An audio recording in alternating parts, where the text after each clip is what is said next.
Sir ওই রুমে বিষ খাইছে, আপনারা সবাই যাতে বলতেছে। তাই নাকি? জি স্যার। দ্রুত চলো। জি স্যার চলেন।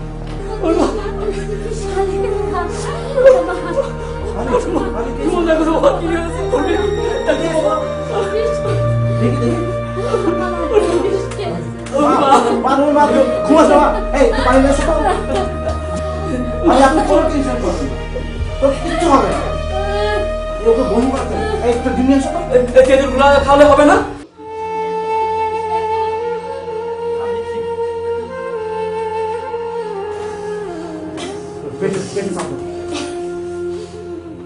টাকা টাকা মা টাকা, তুমি মা টাকাও।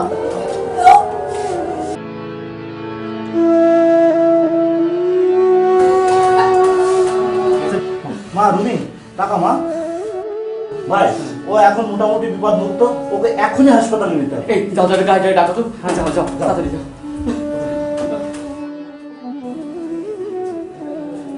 কি হয়েছে? স্যার বিষ খাইছে স্যার। বসেন, রুটিকে শোয়াই দেন। ঘটনা কি? ও বিষ খেয়েছে, প্রাথমিকভাবে ওকে বমি করানো হয়েছে। এই বিষটা খেয়েছে স্যার, আপনি একটু দেখেন স্যার। উপরে তাকাও, ওদিকে মুখ ঘোরায় শ্বাস নাও, জিভ দেখি। আমি রোগী দেখলাম মোটামুটি। আপনারা তো বাড়িতে প্রাথমিক চিকিৎসা দিয়েছেন, রোগীর অবস্থা এখন আগের থেকে একটু ভালো। আমরা ওষুধ লিখে দিচ্ছি, এই ওষুধ খাওয়ালে ইনশাআল্লাহ ভালোর দিকে চলে যাবে।